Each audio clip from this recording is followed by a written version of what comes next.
The story begins by showing a man who takes care of a place where funerals are held, named Eliot Deacon. He works preparing deceased people for the wake and talks to them calmly. At the moment, he is taking care of an elderly man who used to give piano lessons.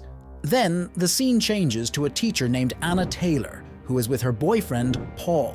They are being intimate, but she doesn't seem happy. When they are in the bathroom, Paul asks if she's okay, and she says yes, but it seems like she's not. Soon after, Anna is at school and sees two bigger boys bothering a smaller student, Jack. She scolds them and makes them stop. Anna was leaving school after work when the corridor lights started flickering. She got scared and ran to the exit, but the door was locked.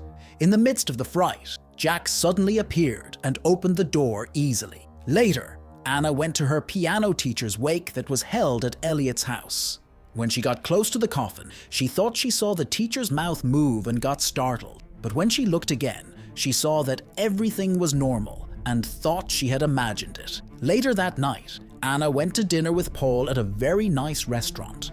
He had been promoted and needs to go to Chicago. He wanted to propose to her and ask her to go with him, and for that reason he took a ring from his pocket. But before revealing the surprise, Anna thought he was going to leave her and started arguing. Paul tried to tell the truth, but she left without listening. She was so upset that, driving in the rain without thinking, she had a fatal accident. Afterward, we see Anna being prepared for the wake at a funeral home. She is pale and has a wound on her forehead. Soon, Eliot arrives to take care of her. Eliot removes Anna's clothes, who wakes up and asks where she is. Very calmly, he says that she is in a place to take care of people who have died, and that she has died too. Hey, the movie I'm going to summarize is called Afterlife. It's a very good movie that mixes drama, mystery, horror, and suspense. It's a very interesting and confusing movie, and the ending was what surprised me the most.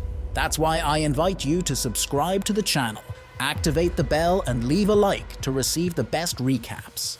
He tells her that she hit a truck full of metal pipes and died 8 hours ago. Anna is confused and very scared because she can't believe she died, even with the man who takes care of the place saying that she is starting to pass on to another life. Meanwhile, Paul gets up from bed in his house and tries to call his girlfriend many times. Anna's things ended up with Eliot, who ignored the phone and stored her things in a cabinet where they keep the belongings of people who have died.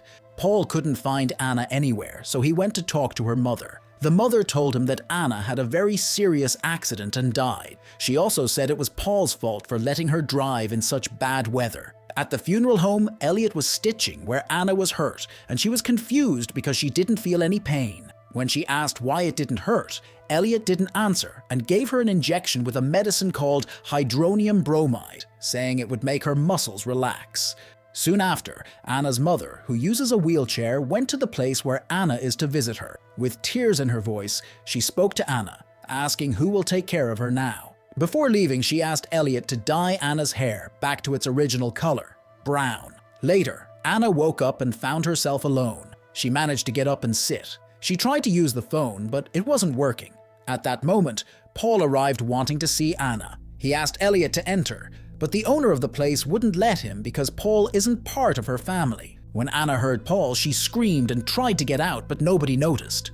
Paul went to the police station to ask his friend Tom for help to enter the funeral home. But a police officer said that Tom was on patrol and would be back soon. While waiting, Paul sat in Anna's wrecked car that was in the police impound.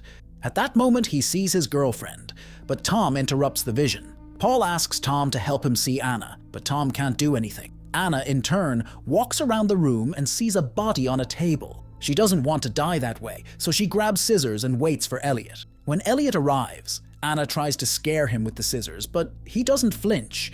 He says she can't hurt him because she's already dead. Anna gets confused and asks how she can be talking to him if she's dead. Eliot then tells her that he can talk to her because he has a special gift. He can talk to the dead. He tells her to forget her worries because she will be buried in 3 days. Later, Eliot is preparing a lady who passed away for the wake, and Jack arrives.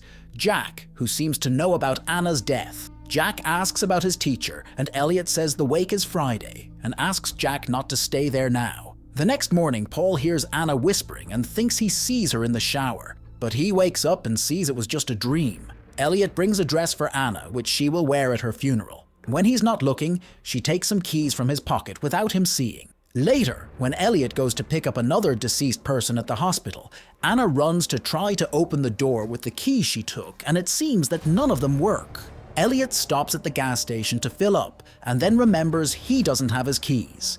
He runs back to the funeral home. Meanwhile, Anna manages to open the door and starts walking through the house. When she managed to unlock the second door, Eliot arrives.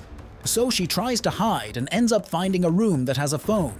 She quickly calls Paul and hopes he answers. After the phone rings for a while, he answers and hangs up quickly, thinking it's just his imagination. Soon after, Eliot appears and shows her her dead reflection in the mirror. This convinces her that she is really dead. Meanwhile, Jack, who is outside the house, sees Anna and is surprised. Something strange also happens.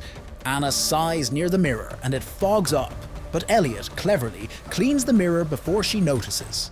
Convinced that she died, Anna no longer fights against Eliot preparing her body and doesn't care what he does.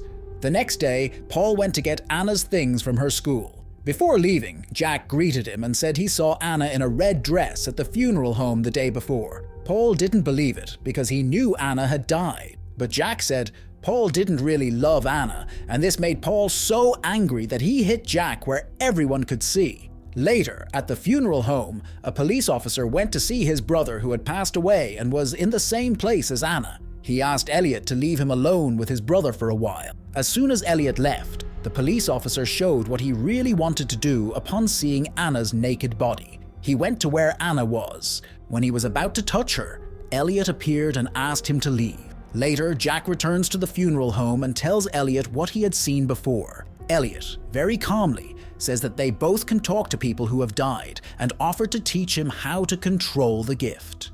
On the way home, Paul suddenly remembers the red dress that Anna was wearing the day before she died. He starts to think that maybe she hasn't died. Paul runs to the place where they take care of the dead and asks to see Anna, but Eliot doesn't allow it. This time, Paul doesn't pay attention and forces his way in, calling for Anna. He searches for her until the funeral home director threatens to call the police.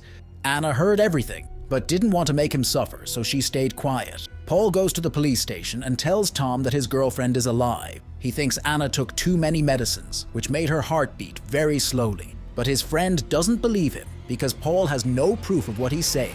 Later, Eliot helps Anna get dressed for the funeral and they have a serious conversation. She says she was never really happy and had difficulty loving Paul completely due to the troubled life she had as a child with her mother. Now she regrets this. The story changes to the day when everyone will say goodbye to Anna. Eliot puts Anna inside the coffin and is about to give her more medicine. She asks to look at herself one last time. Eliot shows her a small mirror. When Anna sees herself, she notices the vapor from her breath on the mirror. She understands that Eliot was deceiving her this whole time and that she is still alive. Very scared, Anna tries to defend herself, but Eliot gives her the medicine and she passes out. Then, people gather to say their final goodbye to Anna. Soon, Paul arrives and puts the wedding ring on her finger. At that moment, her lips and eyes move a little. Because of this, Eliot, nervous, decides to close the coffin. After Anna is buried, Paul, very shaken, starts drinking heavily. The funeral home owner goes to talk to him, and Paul accuses him of having buried Anna while she was still alive. Eliot responds that maybe Paul is right, and suggests that he go check for himself. Paul gets very angry and wants to fight, but Eliot warns that he doesn't have much time. Paul feels he needs to act quickly, and runs to the cemetery. At the same time, Anna wakes up in the coffin and starts screaming for help because the oxygen is slowly running out. Even drunk, Paul manages to avoid hitting other cars on the road. He arrives at the cemetery and quickly digs up Anna's coffin. Somehow, he brings her back to life, and she says she loves him. At that moment, Paul hears strange noises. Anna tells him it's Eliot cutting his clothes with scissors. Soon after, Paul finds himself inside the funeral home, with Eliot and Jack standing next to him, preparing his body as he did with Anna's. Eliot tells him that he never made it to the cemetery because he had a car accident on the way and died. Paul insists he's alive, but Eliot sticks an embalming tool right in the middle of his body. And so the movie ends. The question that remains is, was Anna alive or dead the whole time? Write your opinion in the comments, and in the first pinned comment, I'll leave a playlist of the best suspense movies. So until the next summary,